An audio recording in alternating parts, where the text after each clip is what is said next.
In many scriptures of the religions, they all mention that you must find a living master, a living Buddha. But many people just brush by it and they don't really pay attention to it. And they also don't know where to find the master and what kind of master that will be. How could they even test to know if the master is good or not? It's not like you go into the store, and then you can try some clothes on and know that it fits you. Yes, it's harder. If the master has teachings printed into a book or something, then maybe you can read it first, and then you will know that the master is good for you. Or if you have enough fortune and a little purity and sensitivity, then you might see the master in the inner realm of heaven, of the liberated realm, and see the master doing this and that, and rescuing other people. With your spiritual eyes, in your inner vision, then you know this master is truly a master. Or in his presence, at the initiation, you can see the inner light within from heaven, or you can hear the melodious voice of God, the inner heavenly sound or vibration, we call it. Then, of course, you're happy and you will cleanse all your karma the day that you are fully initiated. Your karma begins to leave you because positive and negative cannot mix into one. So you see, after, being the Buddha's disciple and being taught by him already to meditate, or maybe this Kuan Yin method, Mahagashipa still continued to eat once a day and live the way he did before with the 13 virtues, 13 disciplines of asceticism. But you see, it's not because he was an ascetic or ate once a day that made him become an arhat. No.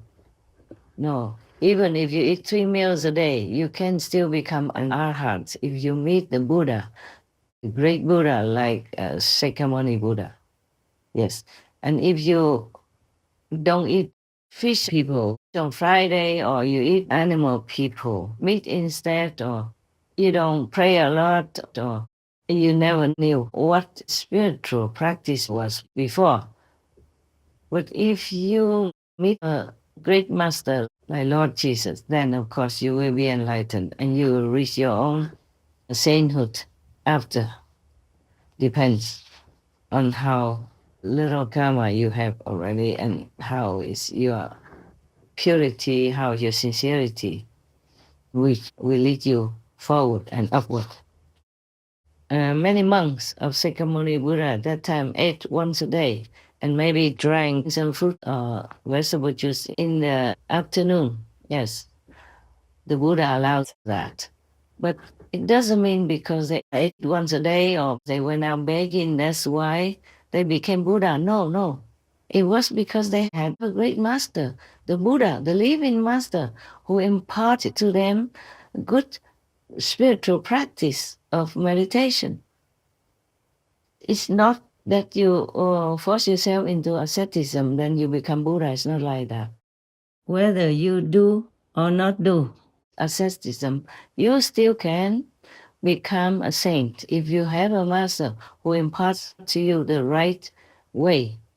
Because he doesn't just impart to you the right way or even a mantra, but he imparts to you also his energy to support you, to uplift you, just like a blood transfusion, until you become well on your own, which in this Dharma ending time is rather more difficult than in the Buddha's time. But we can make it, and we have made it up to now. We still can continue to make it. And we will not leave the suffering people or beings as long as we're still alive. We try, even though it's hard, it's heavy karma. And there's all kinds of restrictions and limitations.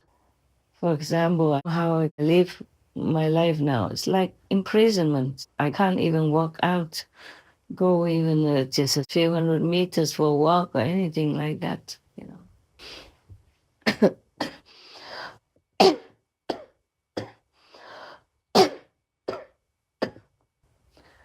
Even if I want to take some photographs, I have to see that maybe that place is empty, the garden has nobody looking, or take just some steps away from the door.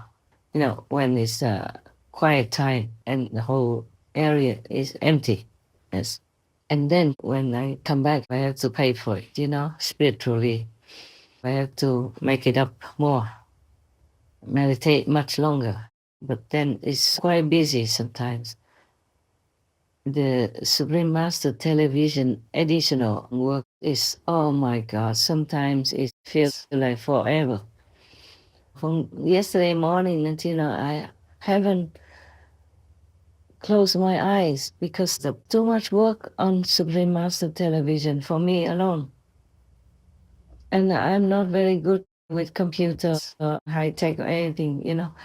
So in order to find some English word that I have forgotten how to write correctly or to know the meaning of it, it takes me a long time. I have to take out a dictionary and look all over for it. And sometimes that dictionary doesn't have it. I have only one with me. I can't just carry everything when I'm on the run. Sometimes if I'm on the run for safety reasons, I have only one pair of clothes on my body and the handbag. Nothing else. Everything else, I maybe have to ask somebody to send later or go without or buy it on the road. Yes. So I can't have a lot of dictionaries with me. I have 25 volumes of English dictionaries, very thick books. Each one of them weighs at least a kilo and is very thick and very big, but I can't just take them everywhere with me. I took them sometimes before to different countries, but I can't afford to anymore. That was those times when I still lived with people. I still came out and saw you in a retreat or saw you daily, you know, when you visited. But now I'm just in house arrest, volunteer house arrest. Can't go anywhere, can't do much. I'm not complaining, okay? I'm just telling you some corner of my life because you wanted to know. You see, whoever you want to be your master should have a lineage of transmission of power.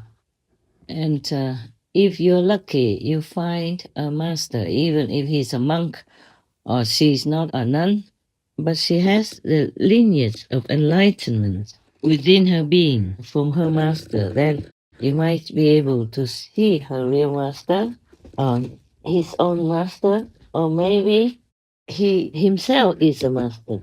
The lineage of enlightenment doesn't always stay in one religious order.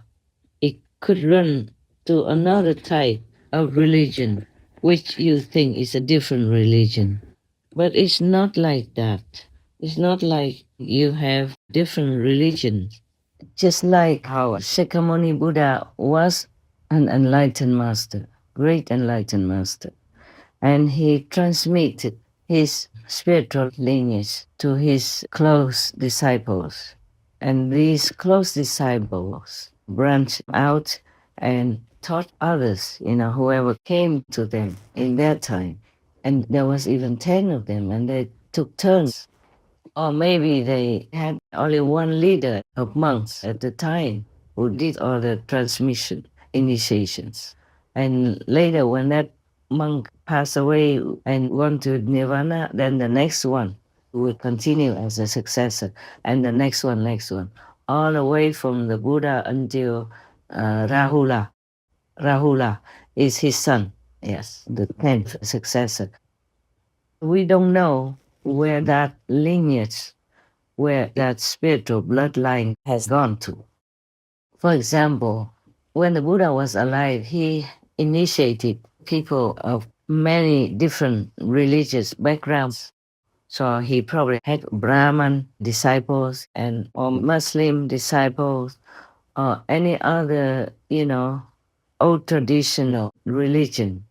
But they became Buddha's disciples. But as the Buddha was not like a dictator, he let any of his disciples continue to follow their religion. Just like in our initiation condition, I said that you continue to follow your religion and do whatever you do with the ritual of your religion. You don't have to change anything.